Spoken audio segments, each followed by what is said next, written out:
Can you hear us? Your voice is kind of very low. I can hear you and see two people next to each other. Your voice is so low. Okay. Uh, Hi, Greg. How are you? How are you doing today? I'm doing very well. Is the Welcome to the system Global working? Virtual Summit 2024. Can you hear and see me okay? Yes, yes, I can see you and I can hear you. Your video just turned off.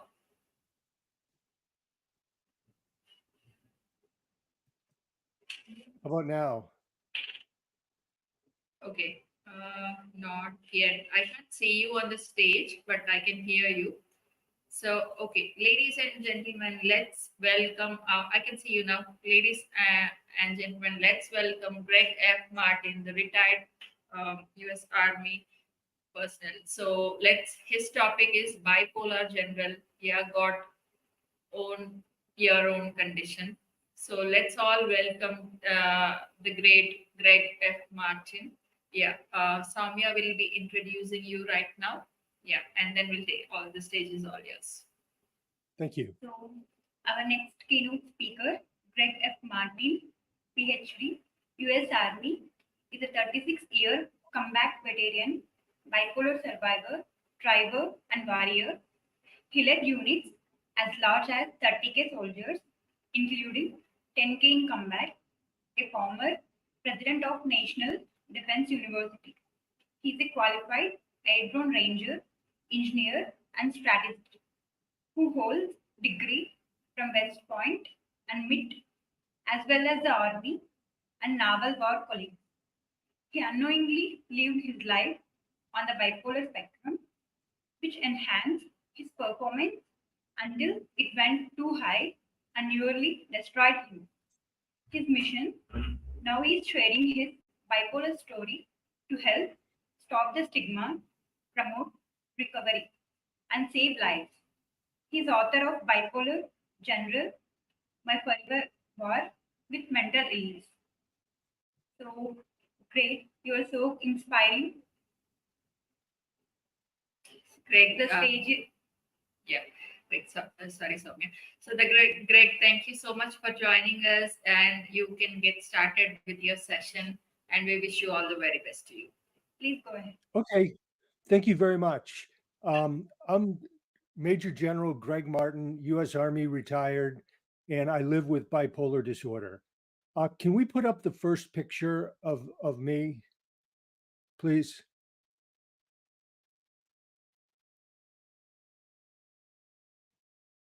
Hopefully you can see a picture that is the cover of my book, Bipolar General, My Forever War with Mental Illness. And now I'm going to show you a very short 5-minute video that I think captures my story well. It's a good start off to my talk. So if you could please just show the short video.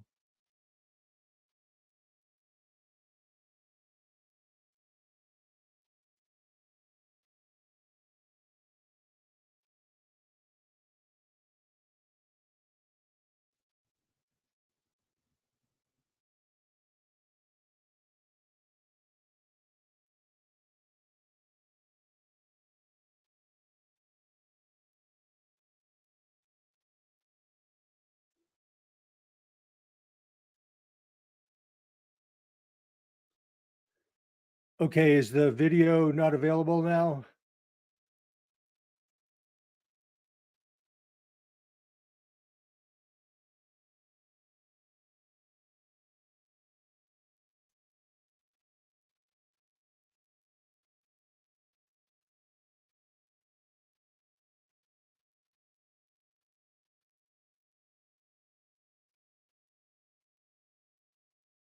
Okay, it looks like the video has disappeared or is not available. So let's just go to the second chart, the mood chart.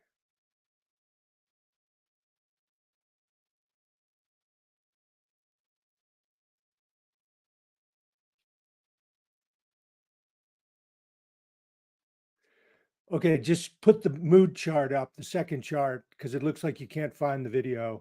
I'm going to start my prepared remarks. The name of my talk is called Let's Stop the Stigma Together. One of my biggest lessons living with bipolar disorder and other mental illness is we've got to own our condition. If we don't own it, then it will own us. So 10 years ago, I was the president of National Defense University. I had served for 35 years in the US Army, and I got a call from my boss, who was the chairman of the Joint Chiefs of Staff, the nation's highest ranking officer. And it said, report to the chairman's office Monday morning at 10 o'clock. So I was in a state of full blown mania, which I was unaware of completely. I felt great. And they said, report to the chairman. And I didn't know if I was going to get promoted, extended in command, or fired. So I went to the chairman's office, and he strode across his office and gave me a big hug. He said, Greg, I love you like a brother. You've done an amazing job at National Defense University. I give you a grade of A+. Nobody could have transformed the university the way you did in just 2 years. But your time at the university is over. I give you until 5 p.m. today to resign or you're fired. And I'm ordering you to get a psychiatric health exam at Walter Reed Army Hospital. What are your questions? And I said, do you think I was disappointed? The answer is no, because I was so manic with my bipolar disorder that I said, thank you, General Dempsey. This is wonderful news, because God put me at the university to do great things. Now he's going to put me somewhere else to do even bigger things. So at that point, I was fired, forced to retire, and then later hospitalized. Now I'm going to give you the rest of the story. I'm fortunate to have achieved much in my life as a student, athlete, leader, and mental health advocate. I went to West Point, Army Ranger School, ran 7 marathons, have graduate degrees from MIT. All the way from second lieutenant to major general, I had nothing but success, and I also have a great family. I recently wrote a new book called Bipolar General, My Forever War with Mental Illness. And it dives into all this, including my experiences both benefiting from and battling against bipolar disorder, which I'll call BD for short. My book at once shocks and terrifies while inspiring, educating, and saving lives. Much of my success is because of, and only sometimes in spite of, living on the bipolar spectrum.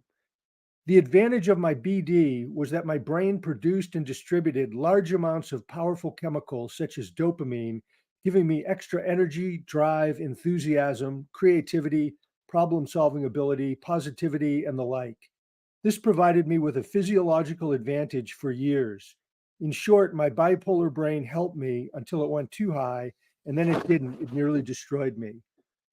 I've unknowingly lived on the bipolar spectrum my whole life, which includes successful service, bipolar crisis, recovery, and new life. And you can see on the chart that you have in front of you, starting on the left, you can see that I'm at a very slight level of mild mania. And then that was in high school and college. And then I dip into a depression. And then I slowly but surely, going from left to right, rise up the bipolar spectrum with higher levels of mania, lower levels of depression, until on the far right, you can see that I went into full-blown mania, where the spikes go way to the top of the chart and the depression falls way down to the bottom. And then you can see that I came up to a fairly normal level. That depicts my 8-year recovery. BD is physiologically real, like diabetes. It's not due to lack of willpower or character, so don't blame the afflicted. BD can strike anyone, young and old, rich and poor, educated and illiterate, privates and generals, male and female, all races. It afflicts 3 to 4% of the global population, 25% of veterans, and many famous people such as Winston Churchill, General Sherman from the Civil War, Ted Turner, the founder of CNN, General Patton from World War II, President Teddy Roosevelt. If not treated, BD ruins marriages, families, careers, finances, and often leads to homelessness, addiction, prison, violence, and suicide. But if treated and managed, a healthy, happy, purposeful life. The knowledge you gain from this talk could save your life or someone you love. My life mission today is sharing my bipolar story to help stop the stigma, promote recovery, and save lives. I do it through speaking, writing, and conferring. It's a cause bigger than myself, and it serves others. I love it. Growing up, I had a hyperthymic personality, a state of near continuous mild mania. And you can see on the left half of the slide, the relatively low level of mania, that is called hyperthymia, where my brain produced and distributed excess amounts of dopamine, endorphins, and others, but it was modest in its level. It wasn't too high. So it actually boosted my performance. It gave me extra energy, drive, enthusiasm that enhanced my talents, but I was slowly inching up the spectrum towards actual BD. And you can see that on the chart. Let me touch on my Army journey. I excelled at key commands, military schools, and civilian grad school at MIT, where my mission was to obtain one master's degree, and I came out with two masters and a PhD. That was my bipolar brain at work, not normal behavior to get all those degrees in such a short time. Both the Veterans Administration and the Army determined that my BD onset was in 2003 at age 47 during the Iraq War, that my genetic predisposition for BD was triggered by the stress, thrill, and euphoria of leading thousands of soldiers in combat. And you can see that on the chart where it's about 2/3 of the way to the right. You can see Iraq, age 47, year 2003, my bipolar onset. I was a key commander in fierce combat, leading 10,000 soldiers, rapidly creating solutions to complex, unexpected problems under fire, and often making near simultaneous life and death decisions. This altered the wiring and chemistry of my brain. I shot into my first real mania when we attacked from Kuwait into Iraq. I felt like Superman and performed brilliantly. Upon redeployment to Germany, the thrill of combat behind me, I fell into a 10-month depression, my first full up-down bipolar cycle. But BD mostly helped me until it didn't. From 2003 to 2014, my BD intensified. And you can see that clearly on this chart as you move on the right-hand side of the chart, the right third of the chart. You can see me moving into higher highs and lower lows. And during that time, I was promoted from colonel to one-star general, then 2 stars. My BD was unknown, unrecognized, and undiagnosed for 12 years as I cycled into higher highs and lower lows with psychosis, which are delusions and hallucinations, until 2014. 2014 was the storm. I rocketed into full-blown mania, madness, insanity. I was disruptive, bizarre, over the top, frightening, out of control. I swung from euphoria to agitation, anger, and rage, infused with delusions, hallucinations, and extreme paranoia. I stopped sleeping for about 3 months. My speech became more rapid and pressured. New ideas flowed continuously. My grandiosity and religiosity soared. I talked nearly nonstop, stopped doing paperwork. Meetings ran over, and I interrupted constantly. I was repeatedly late, often out of uniform, and my risk-taking and lack of self-control were severe. I believed I could fly, that I was the smartest person on earth, that only I held the key to world peace, and that I was God's apostle on a mission to transform the National Defense University and the Department of Defense. I saw the Holy Spirit descend and demons attack our house, then repelled them with Bibles and crosses and much more.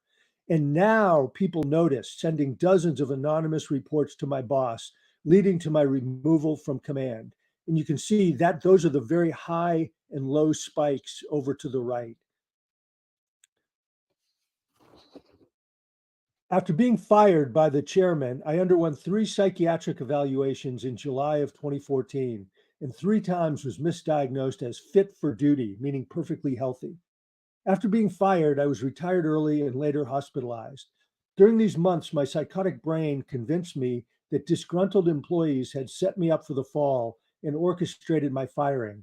And the 3 fit for duty psychiatric exams were proof of my fitness. My happy mania transformed into intense bitterness, anger, and rage. I felt betrayed by my people in the military I had served for 35 years.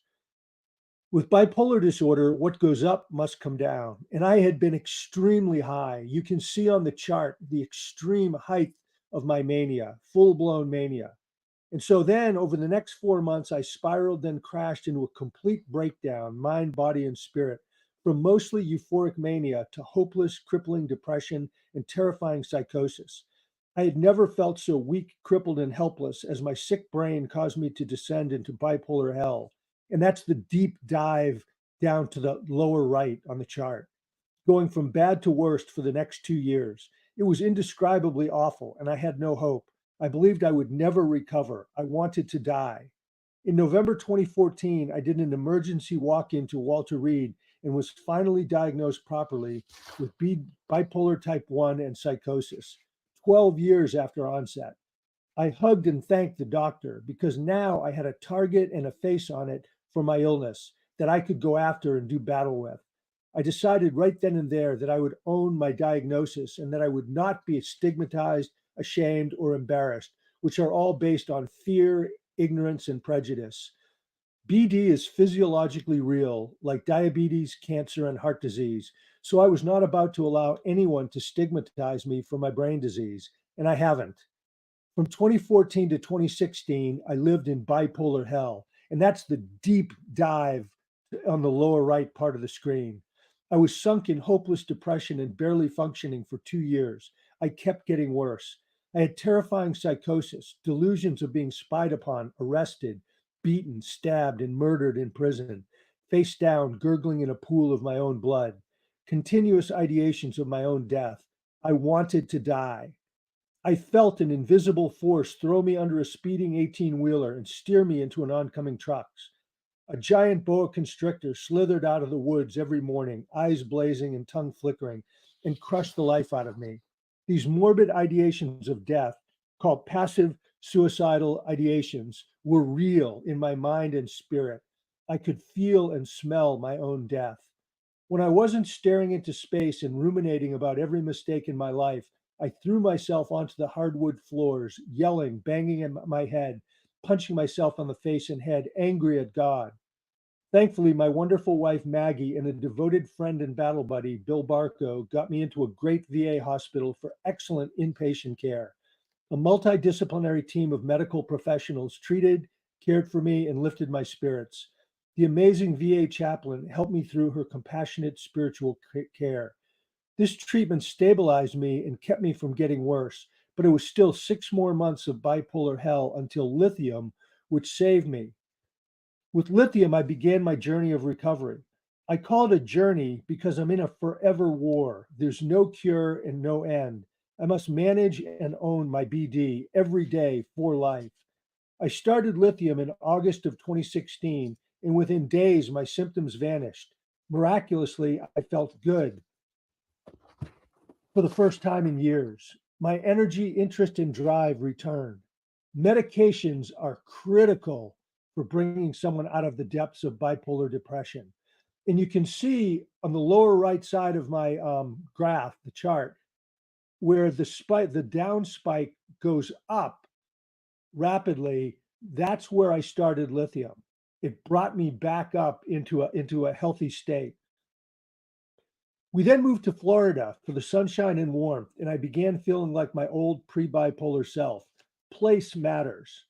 It took a team to lift me up: my wife, family, friends, medical professionals, religious leaders. They gave me the hope and knowledge that I could and would recover. People are key. My strategy for recovery is multidimensional. First are medications for balancing my brain chemistry. I'll take them every day for life. These pills are my friends. I need them. Second is therapy, which is very important, plus keeping my wife Maggie close, wired in, and engaged as my battle buddy or peer support specialist. Third is healthful living, healthy diet, plenty of sleep, lots of exercise, plenty of water, low stress, etc. These first 3 are necessary but not sufficient for a recovery that's built to last. They must be anchored into the 5 Ps. And so the final element of my recovery strategy are the 5 Ps. Number 1 is purpose. Find or create a life mission that drives you forward. And only you can do that for yourself. Second is people. Surround yourself with happy, fun, energetic people who lift you up and make you happy. Third is place. Live where you want, where you can pursue your dreams. Maggie and I strategically moved to Florida for the weather, and it has helped tremendously. Fourth is perseverance. Cultivate the will to win, to never give up, and develop the ability to pull yourself back up by your bootstraps. Don't quit. Keep fighting. Keep moving. Keep going forward, even when you have setbacks and even possibly relapses. The fifth P is perspective, which is the of developing the ability to get outside of your own head and think objectively about your own thoughts. This is called metacognition. Oftentimes, our biggest enemy in stumbling blocks are the thoughts we're thinking in our own head. For example, if I start having a paranoid thought that someone is out to get me, I can now get outside of my own head and say, wait a second, that person's not thinking bad about me. They don't want to hurt me. In fact, they're not thinking about me at all. They're thinking about themselves, their job, their own family, their own problems and relationships. So that's an example of perspective or metacognition. Today, my life is happy, healthy, and purposeful. I'm thriving. My hyperthymic personality, which you can see on the left side of the graph, is back, though it's less intense. My bottom line is there is hope. There's always hope. Recovery is possible. I am living proof. Finally, my book, Bipolar General, My Forever War with Mental Illness, expands and captures my story in detail. It provides hope, inspiration, and practical knowledge. This knowledge can benefit those afflicted with bipolar disorder and other mental illness, as well as their families, friends, colleagues, and caregivers. My mission and hope is that by sharing my bipolar story, I help to stop the stigma, promote recovery, and save lives.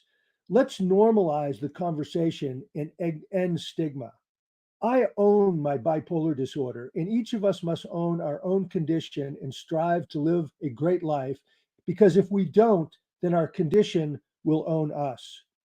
So let's stop stigma together. When you leave this conference, when I finish my talk, take that on as a mission that you and the person sitting next to you and all of you collectively in this conference are going to stop stigma together.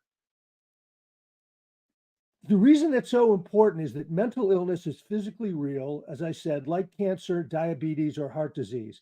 It's not the afflicted person's fault. It's not due to a lack of character or a lack of willpower. The stigma that afflicts people is based on prejudice, bigotry, ignorance, and fear. That's what stigma comes from. Compare it 50 years ago to breast cancer. So 50 years ago in the 1970s, breast cancer was stigmatized. People didn't talk about it. It was shameful. It was embarrassing. And it was a terrible condition until First Lady Betty Ford, married to President Ford, she came down with breast cancer and she publicly told her story, told the facts, told the truth, and started getting positive publicity about the reality of breast cancer. And now, 50 years later, our culture has changed where there is no stigma, there is no shame, there's no embarrassment about breast cancer. In fact, these women are rightfully seen as heroic warriors battling this deadly, terrible disease. And in fact, National Football League players wear pink socks, pink shoes, pink ribbons, pink shirts, pink hats to celebrate and honor those women battling breast cancer. We need a similar social movement with regard to mental illness. And I'm asking each of you to roll up your sleeves and do your part to normalize the conversation. And remember, it's okay to not be okay. The 25% of America and the global world population are afflicted with some kind of mental health condition. 25%. And the other 75% are affected by it by virtue of being family, friend, or work colleague. So it touches everybody. Mental illness touches everybody in the world in one way or another. We need leaders like each of you. And that's why I have made it my life mission to stop the stigma. Will you join me? I would ask you to raise your hand if you're willing to join this social movement to stop stigma together. a couple resources I want to point out. I mentioned my book. There's a company called Grit. They've got a terrific website called grithope.com, GRITHOPE.com. They work on mental health and resilience.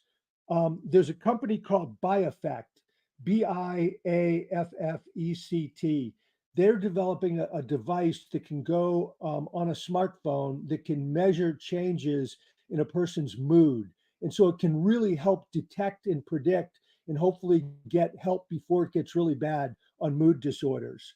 There's an organization called NAMI, the National Alliance Against Mental Illness, nationwide organization, 400,000 people, fabulous organization.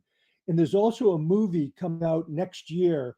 It's called brainstormthefilm.com. Just check it out. It'll be a PBS documentary. It'll be a groundbreaking film. Brainstormthefilm.com, all one word. Okay, with that, I'm going to conclude and open it up to questions. Thank you very much for being a great audience.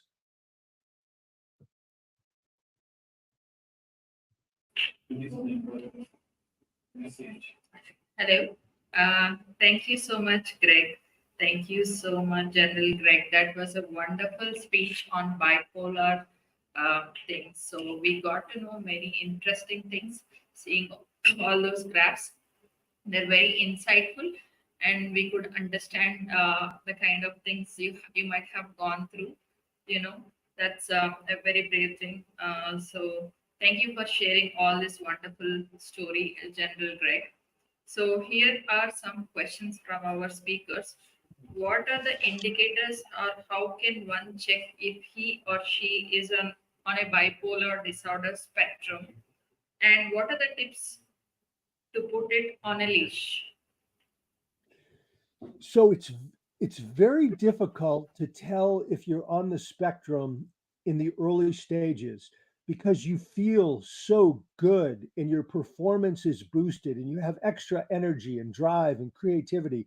So you basically, when you're early on the bipolar spectrum, you're typically performing tremendously well. So it's very difficult to tell. But once you have your bipolar onset, now there are certain um, symptoms that become very clear.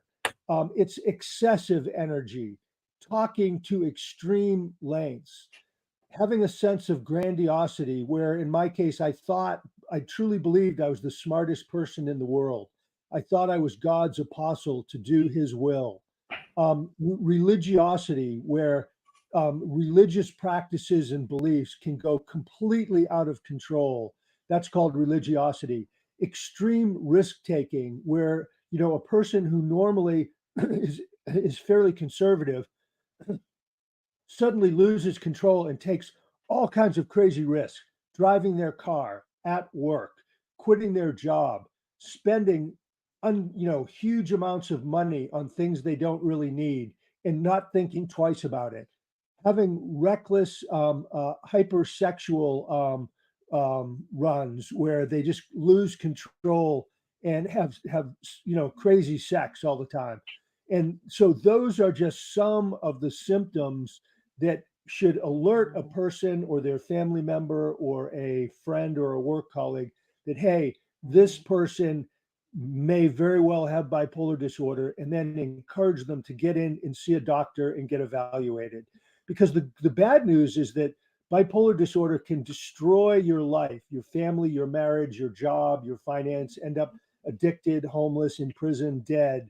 But if you get help and you get on the right medications, you can live a healthy, happy, purposeful life like I am now.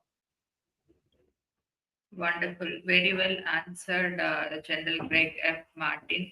It was a wonderful speech, and we got a very good insights on bipolar disorder. So people might not know how it might affect. Your speech is very insightful for us, and thank you for getting this very important topic to all of us. And we wish you all the very best, and we would like you to continue for the next sessions as well. Thank you, Greg. Hope you have enjoyed the session. I did. I enjoyed it. And thank you for organizing it and all your hard work. Really appreciate it, Melinda. No And to problem. the audience, thank you very much and have a great conference. It's an honor to have you here on the Global Virtual Summit. Thank you so much for joining us. So, ladies and gentlemen, that's Greg General F. Martin. So, please, uh, sorry, there is a sound echo. So, please reach out to him if you have any questions. Greg F. Martin, please, if you could, leave your contact information over there. It would be so helpful for others. They can reach out to you on any questions on bipolar disorder. So also many other life lessons. Thank you so much, and we wish you all the very best. And we will see you in the next session. Thank you. Okay. And I'll put my email address in the chat. Wonderful. Thank you. Awesome. You can go ahead and give your contact information in the chat window. So, ladies and gentlemen, please note down that one, and please reach out to Greg Martin. Thank you. Thank you. Let's all join the next session. Thank you.